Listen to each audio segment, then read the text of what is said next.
Meus queridos amigos, nós estamos ainda aqui neste item do Livro dos Espíritos, falando sobre anjos da guarda, espíritos protetores, familiares e simpáticos, e hoje dando continuidade na questão 509, onde Kardec pergunta: os homens no estado de selvagem ou de inferioridade moral têm igualmente seus espíritos protetores?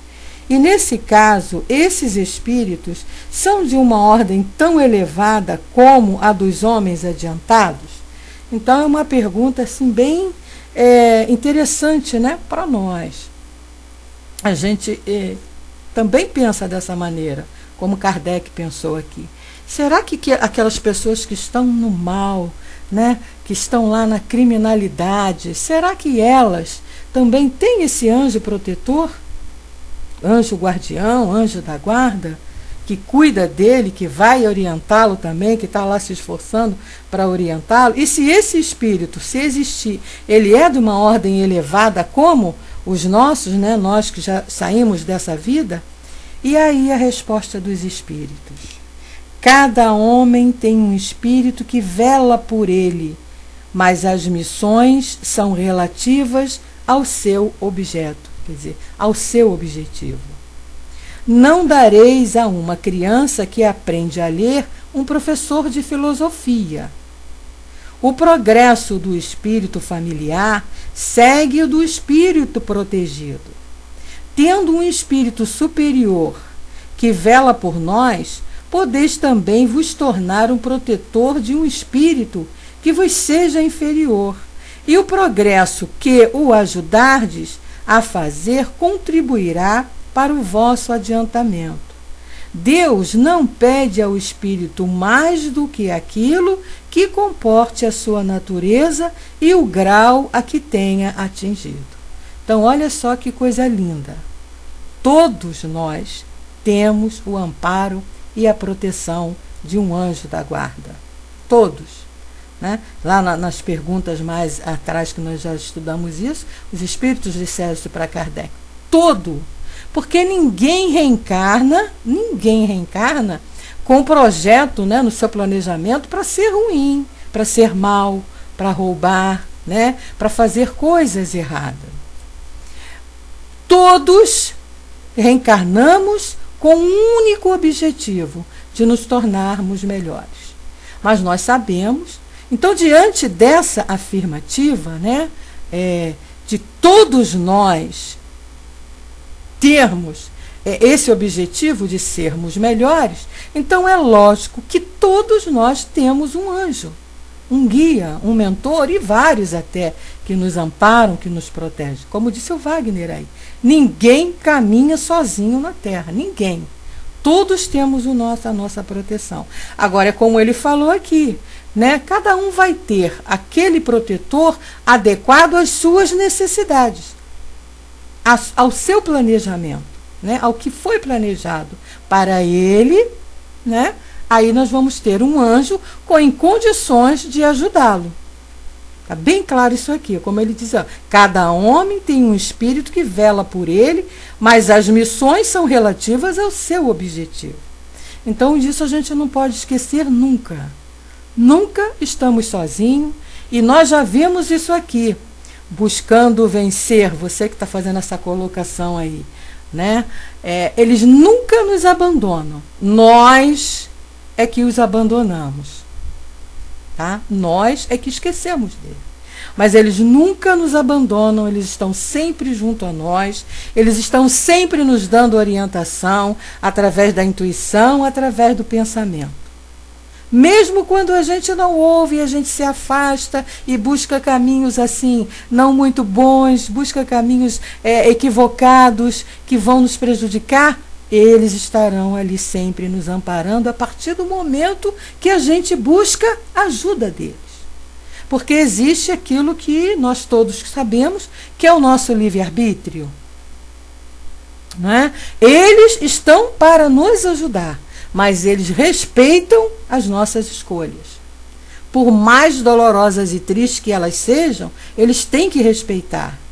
vão ficar do nosso lado, para a hora que nós cairmos, eles estarem lá para nos ajudar a levantar. Mas sozinho nós não ficamos nunca. Aí é como o Vaguinho coloca aí, mesmo porque eles nos veem como espíritos imortais em processo de aprendizado. Então, eles têm um amor muito grande, toda a paciência e toda a benevolência do mundo para conosco. E eles ficam tristes quando nós não nos seguimos a sua orientação. Mas a partir do momento que a gente volta e chama, e clama, e pede o amparo, eles estão ali sempre para nos ajudar, para nos proteger. Agora, é aquilo que Jesus nos ensinou. Ajuda-te, que o céu te ajudará. Se eu não fizer a minha parte, eles não podem interferir nas minhas escolhas. Eles não podem interferir no meu livre-arbítrio. Então eu tenho que me esforçar para fazer a minha parte. E a partir do momento que eu comece a me esforçar, com certeza, eles estão ali junto a nós, nos dando todo apoio necessário. Né? Não desiste nunca. O professor, verdadeiro professor, ele não desiste nunca do seu aluno. Agora você imagine um anjo protetor, quer dizer, um espírito que já tem um certo conhecimento, sabe qual na verdade, aquela missão de proteger, sabe que ele tem ali aquele objetivo, ele já sabe o porquê daquilo, até porque já passou por isso também, né, de precisar da proteção e continua tendo, ele sabe que não pode desistir. Então ele não vai desistir nunca, né? E o Buscando coloca para nós, quando a sintonia está muito baixa ou a pessoa se encontra em um ambiente do vício, ele não se encontra do lado presencialmente, mas está sempre nos esperando quando recomeçamos. Com certeza. Não, e mesmo quando você está lá, no ambiente do vício, como você coloca aí, ele está lá do seu lado. Ele só não pode interferir, né? Ele não pode interferir na sua escolha. Isso ele não pode. Ele não pode interferir na sua escolha e modificar a sua escolha. Nem Deus interfere no nosso livre-arbítrio, nas escolhas que fazemos. Agora, eles vêm com todas as chances, com todas as oportunidades da gente refazer o caminho, se o caminho que nós escolhermos não for um caminho sadio, um caminho do bem. Tá? Então, eles estão aqui nos falando isso. A espiritualidade está sempre dizendo isso para nós. Não estão sozinhos. Vocês não estão sozinhos. Existe uma frase do nosso querido Eurípides Barçanufo, que eu não esqueço nunca. Numa das suas mensagens, ele diz assim, invisibilidade não significa ausência. Nós estamos invisíveis, mas estamos ao seu lado. Estamos invisíveis, mas estamos sempre presentes. A partir do momento que que vocês clamem e chamem e peçam a nossa ajuda e o nosso amparo. Nós estaremos aí para ajudar. Que é a missão, né? É a caridade, é o que nós lemos no Evangelho. É a caridade que vai fazer parte sempre, eternamente, das nossas vidas, das nossas necessidades. Aí, na questão 510, Kardec perguntou, quando o pai que vela pelo filho se reencarna, continua ainda a velar por ele? Quer dizer, se é um pai que é o anjo protetor daquele filho, mas ele chegou o momento dele reencarnar, será que ele vai continuar ainda velando por ele? E a resposta, isso é mais difícil, mas ele pede, no momento de desprendimento, que um espírito simpático o assista nessa missão. Quer dizer, como ele reencarnou, já vai ficar difícil ele acompanhar aquele que ele amparava, que ele ajudava enquanto desencarnado. Mas ele pode, por exemplo, no momento que dorme e que a alma se emancipa, como ele fala aqui no momento de desprendimento, ele pode ir lá e pedir ajuda ao espírito que o substituiu nessa missão. Ele continuar lá e pedir o amparo para aquele que seria seu filho, né? E aí os espíritos dizem, aliás, os espíritos só aceitam missões que podem cumprir até o fim. O espírito encarnado, sobretudo nos mundos de existência material, está demasiado sujeito ao corpo para poder devotar-se inteiramente a outro, ou seja, assisti-lo pessoalmente. Eis porque Os não suficientemente elevados estão sob assistência de espírito que lhes são superiores, de tal maneira que, se um faltar, por um motivo qualquer, será substituído pelo outro, né? Tchau, Vaguinho, bom trabalho para você lá no CEAM, viu? Dá um abraço lá em todo mundo. Então, olha só. Quando eu me proponho a uma missão, é porque eu vou ter condições de cumprir essa missão. Mas vamos que aconteça algo nessa caminhada que eu precise me afastar dessa missão. Então está bem claro aqui o que os espíritos disseram a Kardec. Outros me substituirão. Porque eu também não estou sozinho. Eu tenho meus espíritos, mesmo como espírito protetor, existem aqueles que estão superiores a mim e que são meus protetores, né? Então a gente nunca está sozinho. E quando nós precisamos nos afastar de uma missão dessa, ou qualquer que seja, alguém vem para ficar no nosso lugar.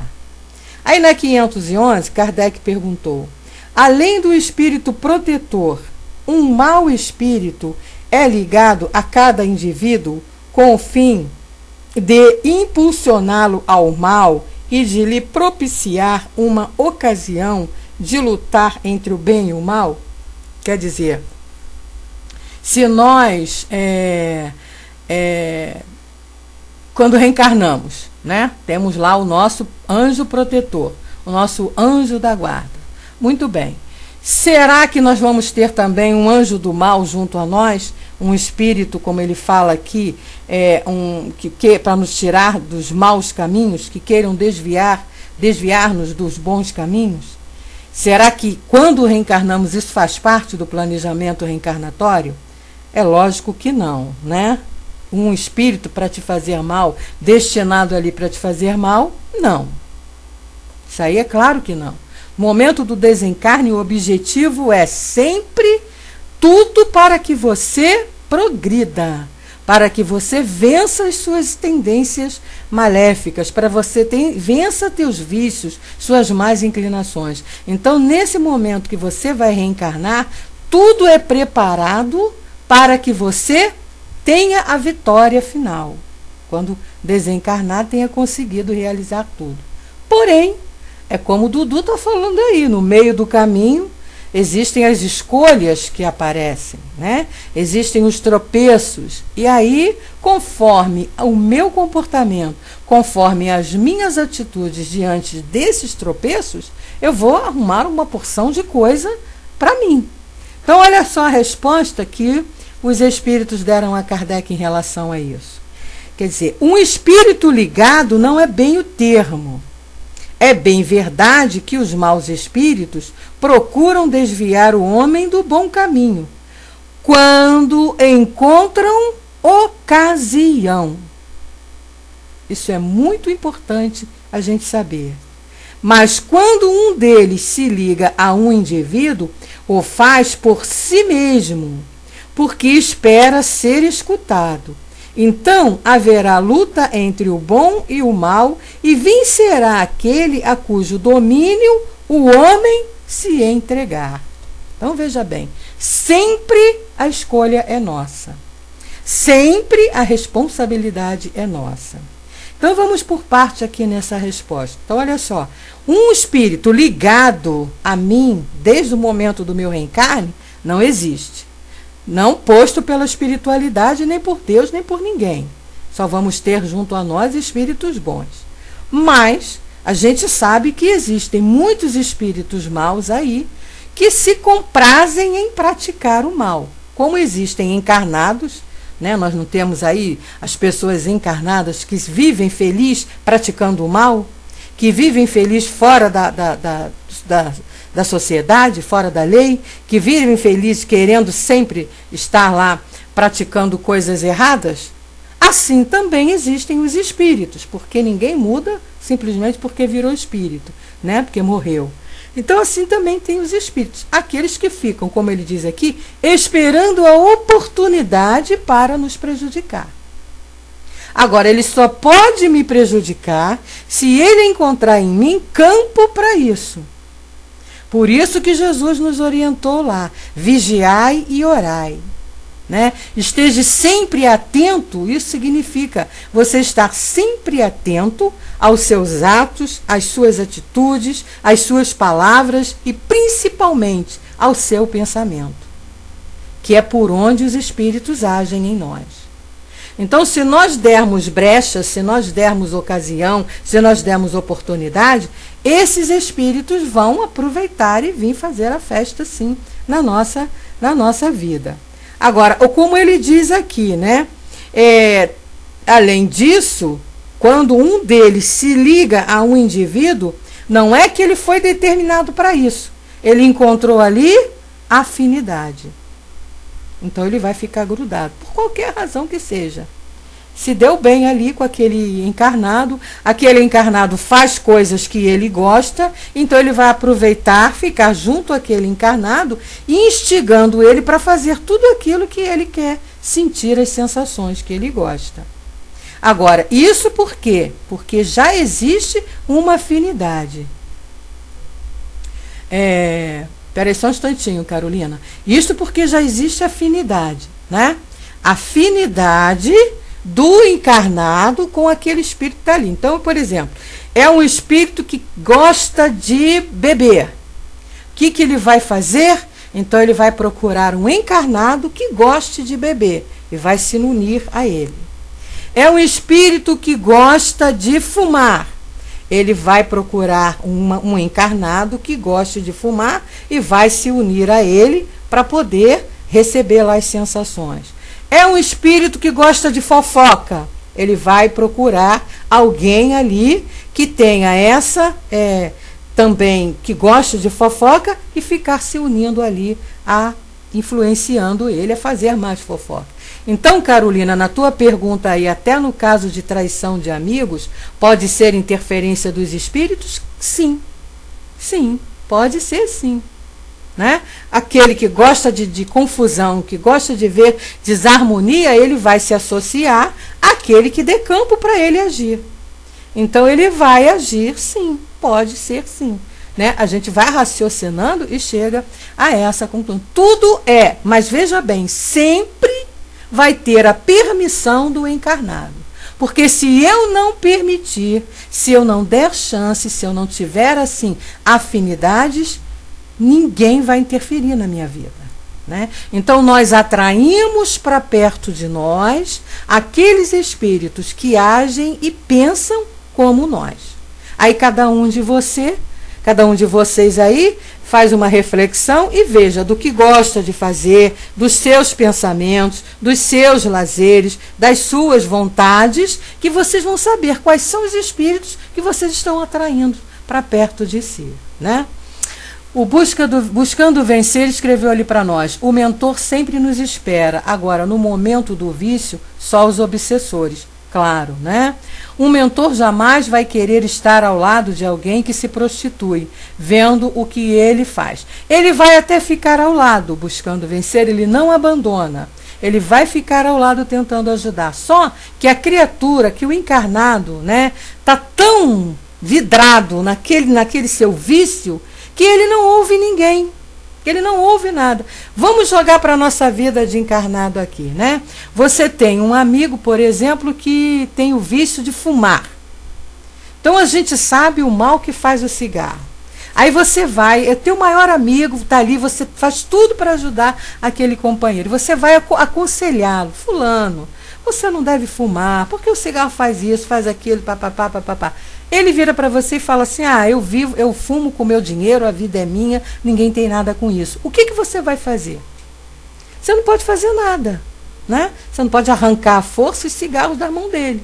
Mas você, sempre que tiver uma oportunidade, você vai estar fazendo uma prece para ele, você vai estar pedindo aos amigos espirituais para orientá-lo e ajudá-lo que ele saia daquele vício do cigarro. Então, assim são os nossos mentores. Eles podem não agir diretamente conosco, por quê? Porque a gente não está ouvindo. Então não adianta ele falar, né? Adianta você falar com um surdo? Não, ele não está te ouvindo. Então você tem que procurar outros meios para que ele possa ser socorrido. Então a ajuda sempre vem até nós. Agora é preciso que a gente esteja aberto para ele, né? Aí o Buscando ainda continua: perceba, tudo aquilo que você não pensa por si mesmo é um espírito penetra. É verdade.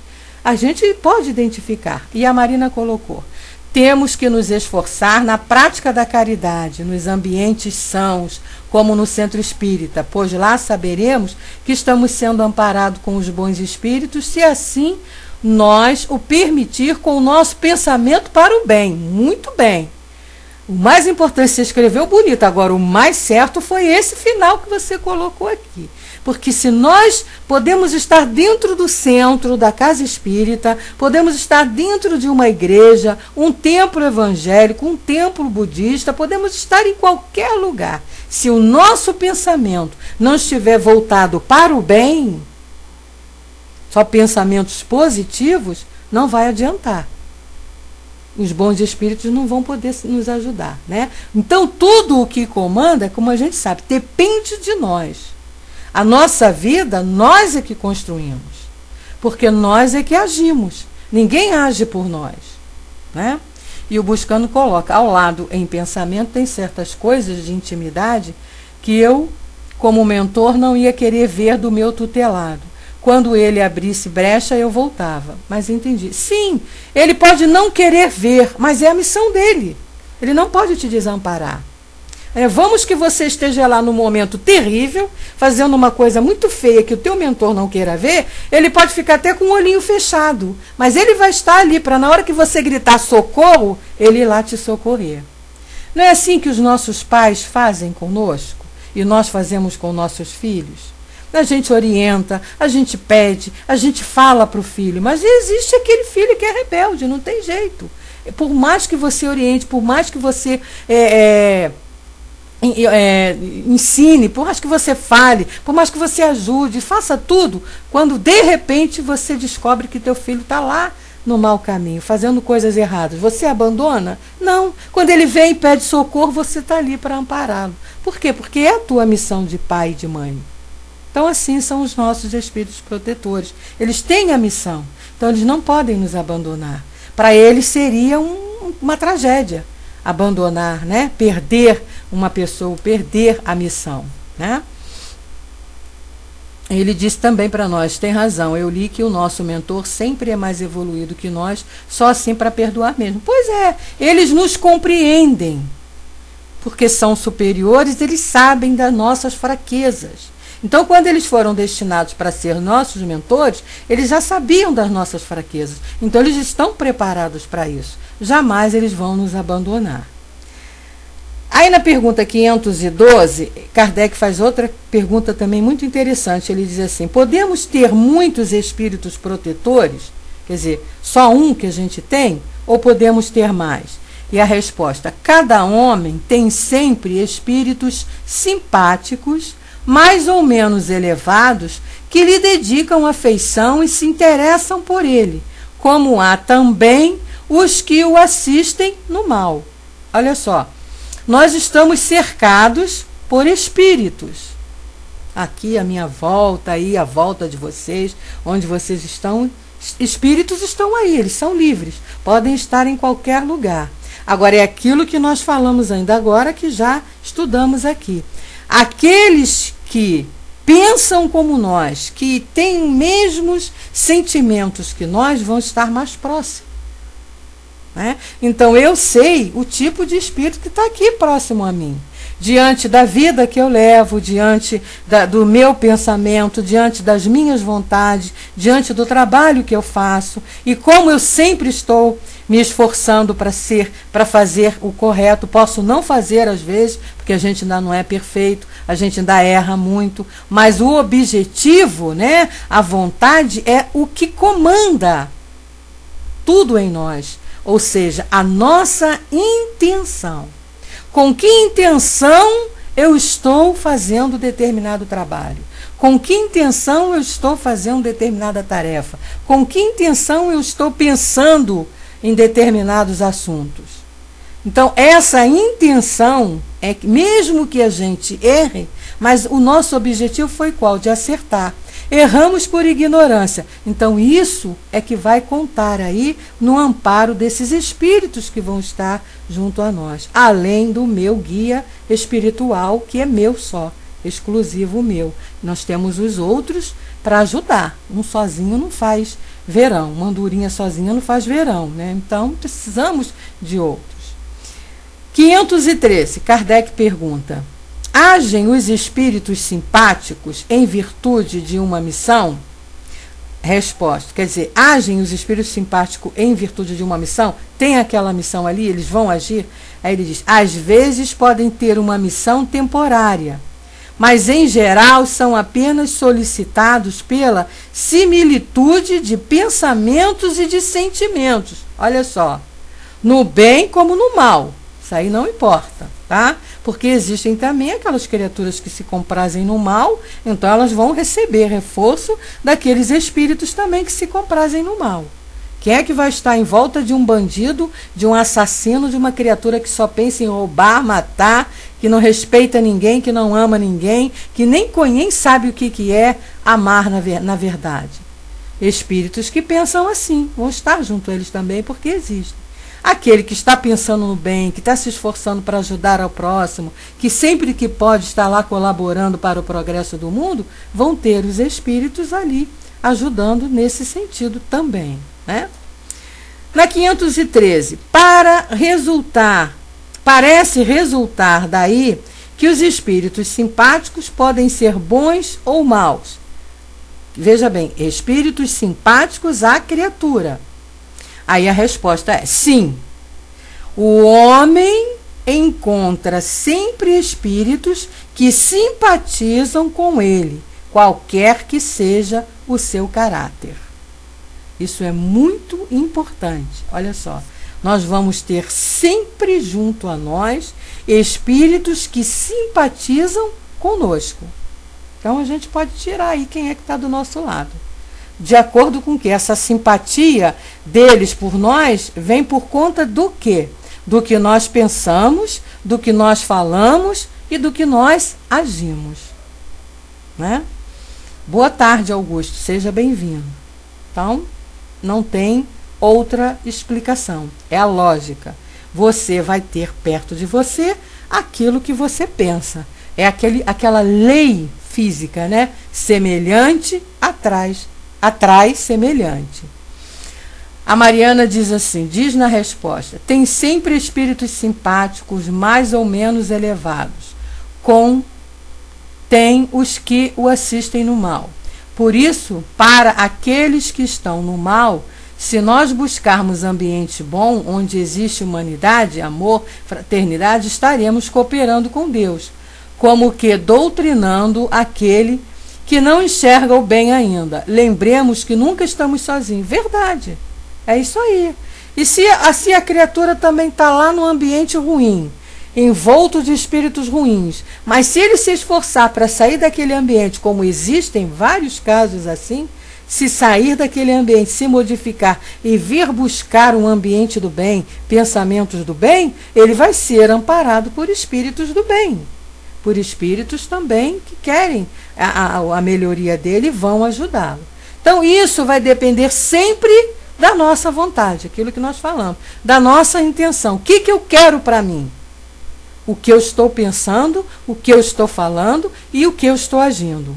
Então, diante disso, é que eu vou ter esses espíritos junto a mim, me amparando, me ajudando, ou também me levando para o mau caminho, se eu não pensar desta maneira, né? Aí na questão 514, Kardec perguntou, os espíritos familiares são a mesma coisa que os espíritos simpáticos ou os espíritos protetores? Aí a resposta dos espíritos bem interessante. Olha, há muitas gradações na proteção e na simpatia. Dai-lhes o nome que quiserdes. O espírito familiar é, antes de tudo, o amigo da casa. Então, veja bem, na espiritualidade não existe esse processo de parentesco, né? Vamos, que nós utilizamos aqui. Aqui, quando a gente fala assim, fulano me é familiar, é porque pertence à minha família, né? Aquele grupo ali é um grupo familiar, ou seja, pertence à mesma família. Na espiritualidade não é bem assim. Esse familiar aí, esse espírito simpático, esse espírito protetor aí, vai depender da afinidade que possui com o seu protegido, do amor que ele já sente pelo seu protegido, do amor que ele já sente pela missão, mesmo que ele não conheça o protegido, mas ele já tem dentro dele aquele amor desenvolvido de ajudar alguém que esteja precisando. Então ele vai se tornar um espírito familiar da criatura que ele vai ajudar. Pode ser alguém que já tenha convivido com o encarnado aqui? Pode. Por exemplo, uma criatura que tem um ente querido, um pai ou uma mãe que desencarna, esse pai e essa mãe podem passar a ficar amparando esse filho? Com certeza. A gente vê aí, existem vários casos aí que são passados para nós na literatura espírita, né? A gente vê isso aí. Agora, não necessariamente tenha que ser um espírito familiar com esse conceito que a gente tem aqui da Terra do espírito familiar, tá? Aí Kardec diz assim para nós, diante dessa pergunta, ele vem discorrendo aqui esclarecimentos, pontos bem interessantes. E ele diz assim, olha, das explicações acima e das observações feitas sobre a natureza dos espíritos que se ligam ao homem, pode deduzir-se o seguinte. Então agora nós temos aqui a conclusão de Kardec em relação a isso. Ele diz assim: o espírito protetor, anjo da guarda ou bom gênio é aquele que tem por missão seguir o homem na vida e o ajudar a progredir. É sempre de uma natureza superior à do protegido. Lógico, né? Ele tem que ter mais conhecimento, moralidade mais elevada, até para poder orientar o seu protegido. Outro ponto que Kardec diz: os espíritos familiares se ligam a certas pessoas por meio de laços mais ou menos duráveis, com o fim de ajudá-las na medida do seu poder, ou seja, da sua possibilidade, né? Frequentemente bastante limitado. São bons, mas às vezes pouco adiantados e mesmo levianos. Ocupam-se voluntariamente de pormenores da vida íntima e só agem por ordem ou com a permissão dos espíritos protetores. Então, são aqueles que vêm agir junto a nós, por afinidade. Quando ele fala ali os espíritos familiares. Os espíritos simpáticos são os que atraímos a nós por afeições particulares e uma certa semelhança, olha só, de gostos e de sentimentos, tanto no bem como no mal. Então, se eu penso no mal, eu vou atrair espíritos que pensam também. Se eu já estou aqui mudada e penso no bem, o meu objetivo é sempre de estar ajudando as criaturas, promovendo o bem para qualquer pessoa que esteja junto a mim, eu vou ter junto a mim espíritos que pensem assim também. A duração de suas relações é quase sempre subordinada às circunstâncias. Quer dizer, enquanto eu estou ali naquele meu objetivo, o espírito vai estar ali me ajudando e amparando. Outra coisa que Kardec coloca importante para nós é essa. O mau gênio é um espírito imperfeito ou perverso que se liga ao homem com o fim de o desviar do bem, tá? Mas age pelo seu próprio impulso e não em virtude de uma missão. Isso que a gente tem que deixar bem claro aqui, né? O espírito nunca vai receber como missão prejudicar alguém, fazer o mal para alguém. Não existe isso na lei de Deus. Não existe missão para prejudicar a ninguém.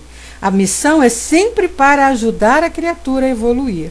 Então, quando esse espírito age no mal, age querendo prejudicar, é por decisão dele.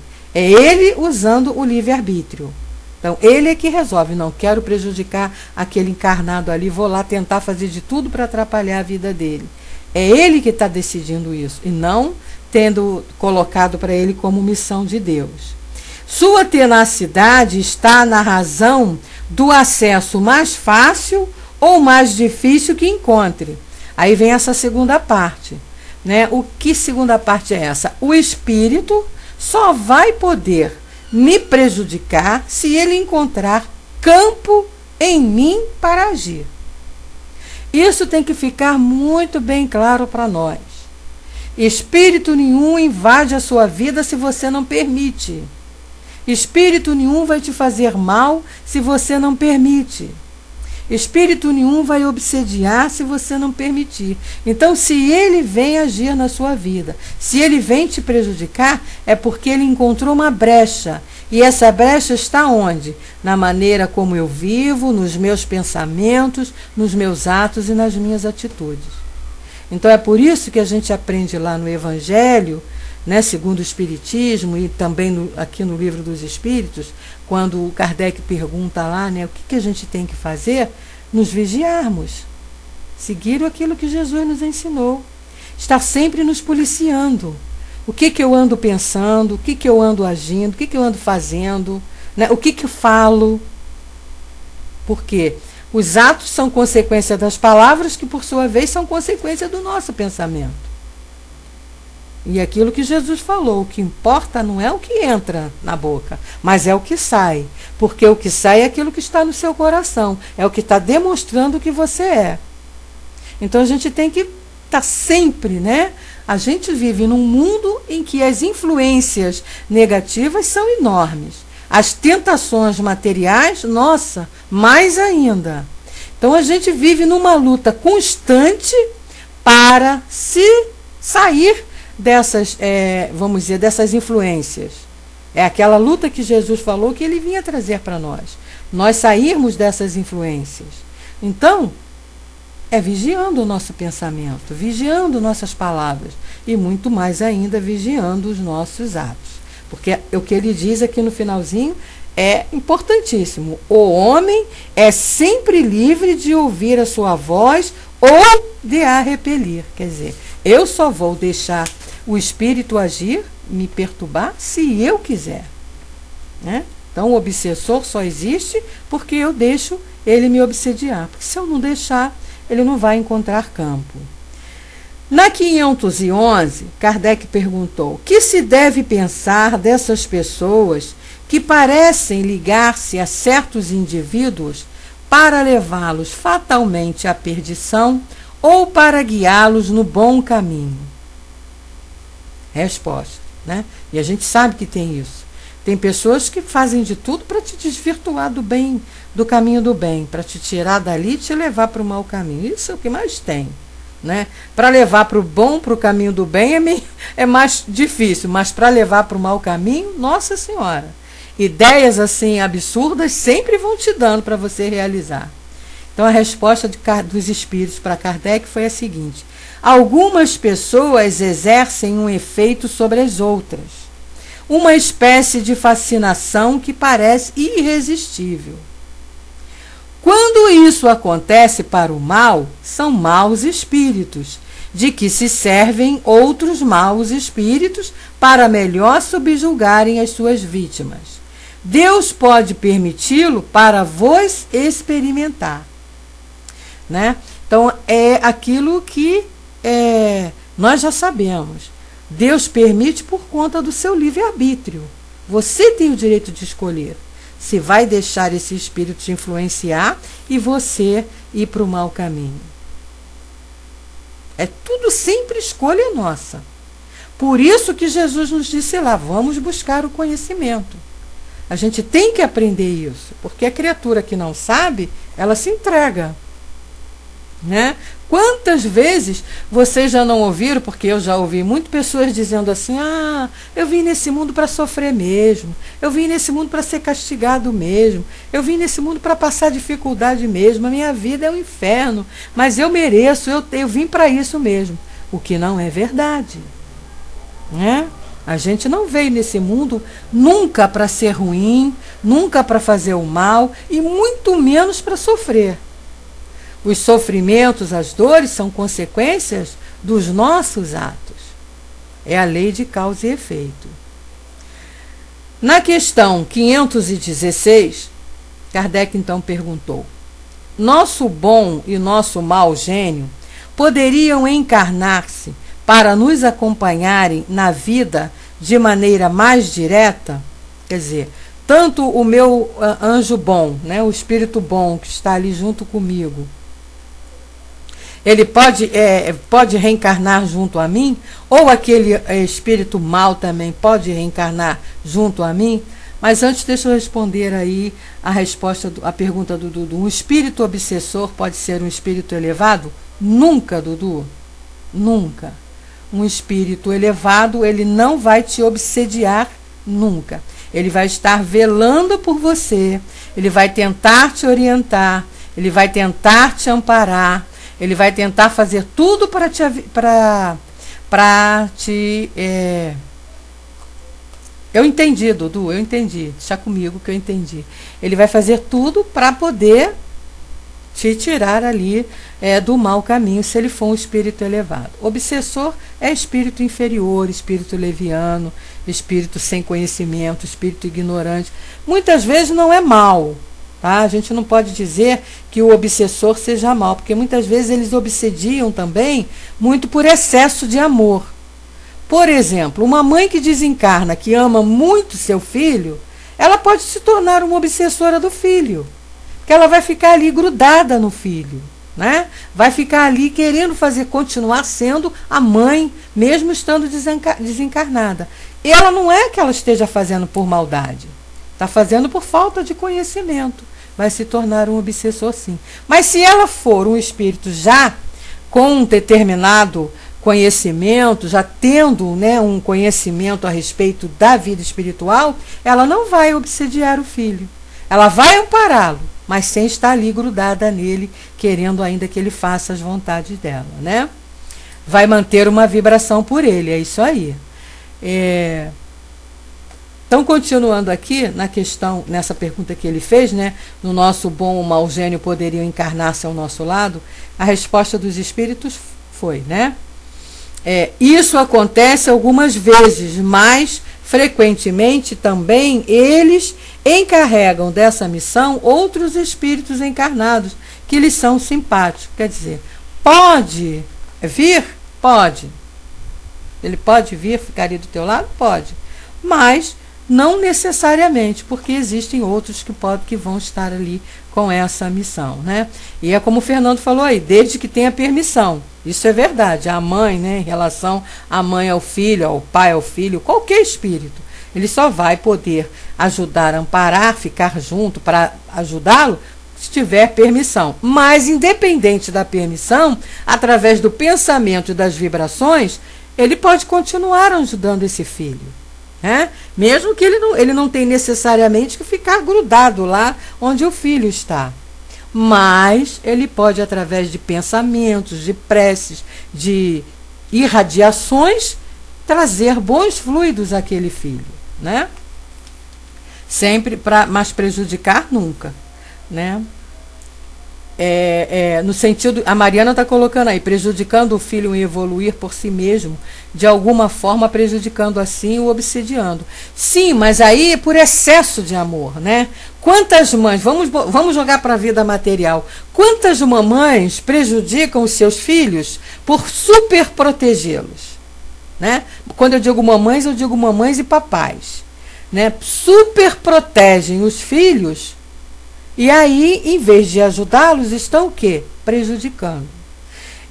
A gente vê muito isso quem trabalha em escola, como é o meu caso, né? Que você vê o pai super protegendo o filho, querendo agir pelo filho, para que não aconteça nada de mal para aquele filho. Na realidade, ele não está o ajudando, ele está prejudicando. Agora, veja bem, a intenção do pai é de fazer mal ao filho? Não. Ele está fazendo um mal involuntariamente, por ignorância, por falta de conhecimento. É o que você colocou aí, excesso de zelo, excesso de amor. Aí prejudica mesmo a qualquer um, não só filhos, a qualquer um, né? Bom, a gente ainda tem um tempinho ali, vamos para mais uma perguntinha aqui. Ele diz assim: há espíritos que se ligam a toda uma família para protegê-la? Resposta: alguns espíritos se ligam aos membros de uma mesma família que vivem juntos e são unidos por afeição. Mas não acrediteis em espíritos protetores do orgulho das raças. Quer dizer, não existe um espírito protetor para cada família. Não, esse espírito vai ser protetor teu, esse aqui vai ser o protetor da tua família. Não é bem assim. Agora, existem espíritos que protegem as famílias, de um modo geral. Aquelas famílias que estão lá em desarmonia, precisando de ajuda, precisando de amparo, né? Quase que toda família precisa disso. Então, existem esses espíritos, mas não são, como dizem, tem espírito para isso, tem espírito protetor para aquilo, tem espírito protetor para... Não, não é bem assim. Todos os espíritos trabalham uniformemente, igualmente, pelo nosso bem. Tá? Pergunta 518. Sendo os espíritos atraídos aos indivíduos por simpatia, serão igualmente para reuniões de indivíduos por motivos particulares? Então, olha só. Ele pergunta o seguinte: se os espíritos são atraídos para junto de nós por simpatias, serão também atraídos quando estaremos com reuniões, né, por motivos particulares? Aí o que ele vai dizer? Olha a resposta. Mas antes, deixa eu falar essa pergunta aí do Tico. Ele coloca assim: ainda bem que encarnado não obseda o desencarnado. Engano seu, Tico. Nós obsediamos sim nossos desencarnados. Quer um exemplo? Você perde um filho, né? Desencarnou um filho teu, ou um pai, ou uma mãe. Vamos colocar no filho. Aí é aquela mãe que permanece o quarto do filho, permanece as roupas lá do jeito que ele usava, fica guardando aquelas fotografias e entra no quarto do filho e vai chorar pelo filho e vai desesperadamente, e meu filho, porque eu quero meu filho, porque eu queria o meu filho, se lamentando o tempo todo. Isso aí, Fernando, desesperada. Ela está obsediando o filho, sim. Exemplo disso nos livros, né? Isso mesmo, Denise, é aquele que não aceita, né, esse momento da separação. Livros de mensagens de Chico Xavier, que ele atendia lá em São Leopoldo, a essas mães que ficavam obsediando os filhos. E os filhos escrevendo lá, pedindo: pelo amor de Deus, mãezinha, não chore mais, pelo amor de Deus, mãezinha, não continue desse jeito, desmancha lá meu quarto, doe as minhas roupas, doe as minhas coisas, né? É o obsediado, é o encarnado obsediando o desencarnado. A obsessão, ela é da seguinte maneira, olha: do desencarnado para o encarnado, do encarnado para o encarnado, porque a gente tem aqui também pessoas junto a nós que ficam nos obsediando, do desencarnado para o desencarnado. Na espiritualidade existe também os espíritos que ficam lá perturbando os outros espíritos, e do encarnado para o desencarnado. Então existe obsessão nessas 4 maneiras aí, nessas 4 situações. Então, de desencarnado para encarnado, de encarnado para desencarnado, como existe? Basta aquele desespero das pessoas que não têm, né, o conhecimento do que seja a morte, que na realidade morte não existe, o desespero que elas ficam sofrendo anos e anos e anos pela separação daquele ente querido, né? A dona coloca aí: eu conheço uma mãe que faz isso com um filho desencarnado. Vai toda semana ao cemitério levar R$300 de flores. Olha só, o quarto do menino está todo arrumado, e aí sofrem os dois. Se ela pegasse esses R$ 300, comprasse de cesta básica, comprasse de leite em pó, doasse para um orfanato, doasse para uma instituição qualquer, em nome do filho, ela estaria ajudando muito mais a ele. E se ajudando também, porque ele, fortalecido, poderia também ampará-la, né? E o Fernando colocou, o vídeo do desencarne de Dimas mostra isso, é verdade. Ele precisando desencarnar e a esposa ali não deixando. Acontece muito. Né? Quantas vezes os nossos benfeitores são lá obrigados a dar aquela famosa melhora da morte? Porque está no momento do companheiro desencarnar, chegou o momento, mas a vibração da família ali, dos amigos, dos familiares, não querendo que ele desencarne é tão grande que os espíritos precisam fazer isso. Dá um passe ali no doente, faz com que ele dê uma melhorada, aí a família dá aquele alívio, respira, achando que ele vai ficar melhor, se afasta um pouco, e aí pode haver o desencarne. Acontece demais, né? A Denise coloca, não sei qual o pior, mas o encarnado é péssimo. São aqueles que lhe cativam e sugam a sua energia. É verdade, Denise. Do encarnado para o encarnado é terrível, né? Porque eles estão ali, te sugam de todas as maneiras. Não só as tuas energias, mas sugam outras coisas também. Se puderem te desencaminhar, eles vão te desencaminhar. É isso aí, o famoso olho grande, né? Bom, meus amigos, a gente está chegando aqui às 18 horas, nós vamos então encerrando os nossos estudos, agradecendo sempre aí a presença de todos no nosso humilde trabalho aqui.